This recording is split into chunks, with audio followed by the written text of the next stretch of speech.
Hello friends, very good afternoon. कैसे हैं आप सब? होप आप सब अच्छे होंगे। तो आज आप देख सकते हैं हम अपनी नई सीरीज़ के साथ आए इनकम टैक्स। आप लोग जानते हैं मैं इसकी एक वीडियो डाल के छोड़ चुकी थी। तो आज मैं इसका नेक्स्ट चैप्टर आपको नेक्स्ट टॉपिक आपको पढ़ाऊंगी। तो हमारा फर्स्ट चैप्टर क्या था? Introduction and important definition. ठीक है, तो जिसमें हमने इंट्रोडक्शन पढ़ लिया था। आज हम पढ़ेंगे डायरेक्ट एंड इनडायरेक्ट टैक्स क्या होते हैं। ठीक है, ये पहले आपको, अगर आप इनकम टैक्स पढ़ रहे हो तो आपको सबसे पहले जानना ज़रूरी है कि डायरेक्ट टैक्स कौन कौन से होते हैं और इनडायरेक्ट टैक्स कौन कौन से होते हैं। ठीक है, तो ये सेशन स्टार्ट करने से पहले मैं आपको एक छोटी सी इन्फॉर्मेशन देना चाहूँगी कि अगर किसी भी बच्चे को अगर किसी भी सब्जेक्ट के क्या चाहिए, नोट्स चाहिए या वीडियो लेक्चर्स चाहिए, तो वो पर्टिकुलरली मेरे प्लेलिस्ट वाले सेक्शन में जाके उस सब्जेक्ट के वीडियो लेक्चर्स को देख सकता है। बिकॉज ऑफ द व्लॉगिंग और many more subjects you can't able to find particular video, that's why you can search my playlist on particular video lecture. ठीक है, इसमें मैं बोल रही हूँ कि आप क्या करो, पर प्लेलिस्ट में जाओ और आराम से क्या कर सकते हो, वहाँ से आपको जो वीडियोस लेक्चर देखने हैं वो ढूंढ सकते हो। क्योंकि इस टाइम काफ़ी चीज़ें चैनल पे चल रही है, तो आप वीडियोस वाले सेक्शन में ढूंढ नहीं पा रहे हो आपको क्या चाहिए। ठीक है, तो चलिए आइए आज का सेशन स्टार्ट करते हैं। और इस सब्जेक्ट के पूरे नोट्स अवेलेबल हैं, तो अगर आपको नोट्स परचेस करने हो तो आप मेरा डिस्क्रिप्शन बॉक्स चेक कर सकते हैं। तो पहला होता है incidence and impact. Same person different person, ये इनकम है और गुड एंड सर्विसेज है। ठीक है, डायरेक्ट टैक्स किस पे लगता है? हमेशा इनकम पे लगता है। और इनडायरेक्ट टैक्स हमेशा गुड्स एंड सर्विसेज पे लगता है। तो ये कुछ यहाँ पे फॉर्मूला दिया। इंसिडेंस और इम्पैक्ट सेम पर्सन पे ही होता है। ठीक है, और ये डिफरेंट पर्सन पे हो सकता है।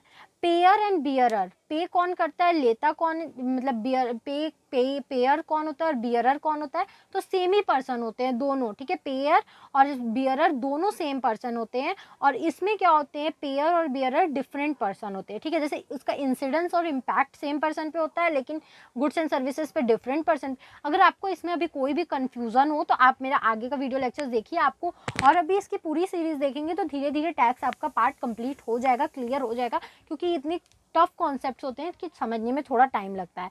लिवाइड ऑन, ये किस पे लगता है डायरेक्ट टैक्स? तो जैसा कि हमने देखा, ये इनकम पे लगता है, आप क्या कमा रहे हो। ठीक है, और ये किस पे लगता है? ये गुड्स एंड सर्विसेज पे लगता है। Example income tax. ठीक है, आप कमा रहे हो, डायरेक्ट 2 लाख रुपए कमा रहे हो, आपको प्रॉफिट हुआ, 2 लाख पे आपका टैक्स लगा। लेकिन ये किस पे लगता है? Cost, custom duty. ठीक है, कि आप क्या चीज़ खरीद रहे हो, क्या सर्विस दे रहे हो, डॉक्टर, इंजीनियर या और भी गुड्स एंड सर्विसेज पे ये लगता है। इसका नेचर क्या होता है? ये प्रोसेसिव होता है। ठीक है, इसका नेचर प्रोसेसिव होता है, लेकिन इसका नेचर थोड़ा सा रिग्रेसिव होता है। ठीक है, मतलब ये तो काफ़ी हो जाता है कि हमें एक बार में ये टैक्स लेना है, इतना कमा रहे हैं, इतना टैक्स। लेकिन इसमें क्या होता है, काफ़ी चीज़ें थोड़ी क्या होती हैं, कॉम्प्लिकेटेड हो जाती हैं।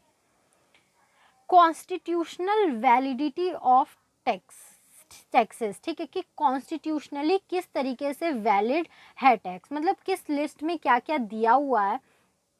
तो देखो, इसमें 3 लिस्ट होती हैं, जिसमें क्या होता है, हमारे जैसे कि आप कॉन्स्टिट्यूशन देखे होंगे या पॉलिटी आप पढ़े होंगे, कभी थोड़ा सा लॉ के बारे में आपको नॉलेज होगी तो आपको पता होगा हमारे पास 3 टाइप के लिस्ट होते हैं।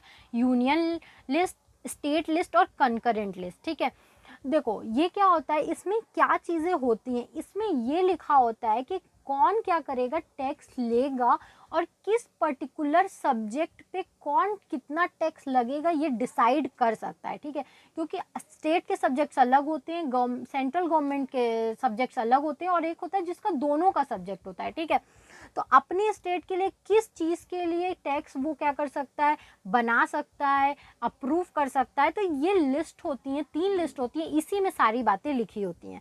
Union list, only central government has power to make law. ठीक है, यूनियन लिस्ट में जो भी सब्जेक्ट्स आते होंगे, अगर आपको ये सब्जेक्ट्स पढ़ना हो तो आप मुझे बोल देना कमेंट सेक्शन में, मैं अच्छे से बता दूंगी।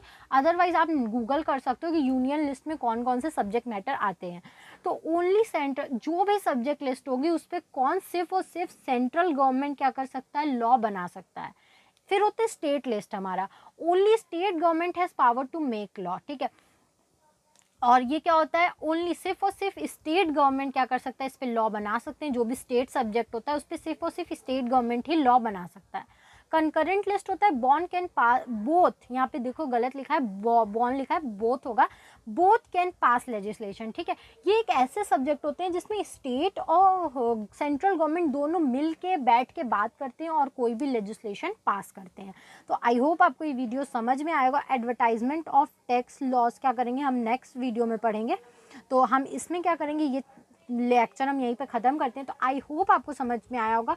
इस टर्म में अगर आपको कोई भी दिक्कत होगा, ये ऊपर वाले में डायरेक्ट और इनडायरेक्ट टैक्स, देखो डायरेक्ट में एक बार और समझाना चाहूँगी, डायरेक्ट टैक्स इनकम पे लगता है, आप जो भी डायरेक्ट आपको इनकम हो रहा है उस पर लगेगा। इनडायरेक्ट टैक्स आप देखते हो गुड्स या सर्विसेज जो लोग आपको प्रोवाइड करते हैं उन पे लगता है। ये इंसिडेंस और इम्पैक्ट डायरेक्ट टैक्स एक ही लोगों पे पड़ेगा, दोनों सेम ही पर्सन होंगे, ठीक है। पेयरर और बियरर भी सेम पर्सन होंगे, इनकम पे लगेगा जैसे कि इनकम टैक्स, और ये प्रोसेसिव नेचर का होता है। लेकिन इनडायरेक्ट टैक्स क्या होता है, अलग अलग पर्सन्स पे लगता है, और ये इसके पेयरर और बियरर भी अलग अलग पर्सन होते हैं। गुड्स एंड सर्विसेज भी क्या होते हैं, ये मतलब किस पे लगता है, गुड्स एंड सर्विसेज पे लगता है। एग्जाम्पल दिया है कॉस्ट, कस्टम, ड्यूटी, ये सब, ठीक है। और ये थोड़ा सा रिग्रेसिव नेचर का होता है, जैसे कि अब तो जीएसटी आ गया है, ठीक है। अभी तक इनडायरेक्ट टैक्स बहुत तरह वैट और अलग अलग तरीके से लगता था, लेकिन कस्टम ड्यूटी तो अभी भी नहीं हटा है, कस्टम ड्यूटी लगता है, लेकिन वैट हट के क्या हो गया, मेरा जीएसटी आ गया, जो कि काफ़ी अच्छी बात है, मुझे तो काफ़ी अच्छा लगा। आप अपना भी ओपिनियन शेयर करिएगा कि आपको ये, आप अपना भी ओपिनियन शेयर कर सकते हो। तो thank you very much for मेरा ये लेक्चर देखने के लिए। और अगर आपको इस सब्जेक्ट या किसी भी सब्जेक्ट के नोट चाहिए तो आप मेरा डिस्क्रिप्शन बॉक्स चेक कर सकते हैं। Thank you very much and please like, subscribe and share my channel.